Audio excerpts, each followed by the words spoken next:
भूविटा के अंदर 3 मुख्य पोषक तत्व पाए जाते हैं। पहला, ऑर्गेनिक कार्बन, बहुत जबरदस्त जो एक पोषक तत्व है जो हमारी खेती के लिए बहुत ज्यादा जरूरी है, वो है ऑर्गेनिक कार्बन, बहुत ज्यादा मात्रा में पाया जाता है। दूसरा, नाइट्रोजन, जो बहुत ज्यादा मात्रा में हमारी फसल को और हमारी मिट्टी को जरूरत होता है।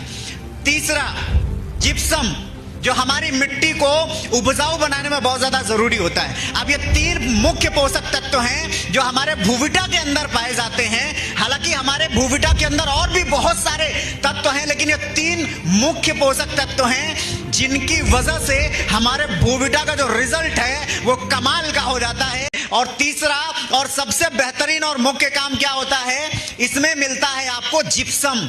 जिप्सम की क्वालिटी क्या होती है? जिप्सम हमारी मिट्टी को, आप एक बात कह सकते हैं, कठोर बनाने से क्या रोकता है?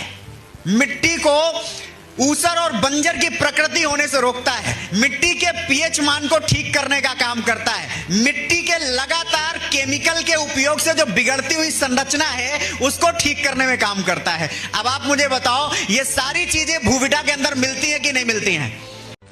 पीजीपीआर के बारे में आपको बताता हूं। पीजीपीआर में 3 पोषक तत्व तो बहुत ज्यादा जरूरी है जो आपको मिल जाते हैं। आपके पीजीपीआर में भी ह्यूमिक एसिड मिलता है, आपके पीजीपीआर में भी फुल्विक एसिड मिलता है, और आपके पीजीपीआर में एक एसिड और मिलता है, वो है एमिनो एसिड। क्या है? अब फुल्विक एसिड और ह्यूमिक एसिड का तो मैंने काम बता दिया। अब आपका एक एसिड मैंने बताया जो आपके पीजीपीआर में और मिलता है, वो है एमिनो एसिड। एमिनो एसिड का काम लिख लीजिए। एमिनो एसिड का काम क्या होता है? एमिनो एसिड का मेन काम होता है, ये आपके फूल की वृद्धि में सहायक है और फल को खूबसूरत और बड़ा बनाने में क्या करता है? काम करता है।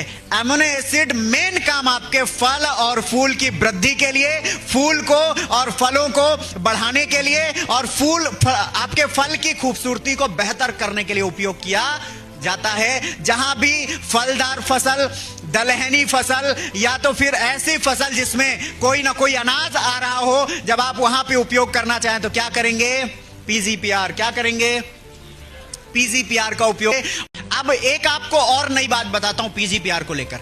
अगर आपका कोई ऐसा खेत जिसमें से मिट्टी उठाई जा चुकी है, उसके सारे पोषक तत्व तो खत्म हो चुके हैं, या तो कोई ऐसी बंजर या ऊसर जमीन है जिसको अब आप खेती लायक बनाना चाहते हैं, तो उसमें कुछ भी बोने से पहले जब आप उसमें आपके भूविटा को डालें, तब उसमें पीजीपीआर को मिक्स करके मिट्टी में भी डालें। प्रति एकड़ 200-250 ml अपना पीजीपीआर, क्योंकि इसमें जो आपका एमिनो एसिड मिला हुआ है, इसमें जो आपका ह्यूमिक एसिड मिला हुआ है, जो फुल्विक एसिड मिला हुआ है, ये क्या करता है? हमारी मिट्टी को ऊसर और बंजर की प्रकृति से धीरे धीरे छुटकारा देने का काम करता है। ठीक है, तो आप यहां भी इसका उपयोग कर सकते हैं।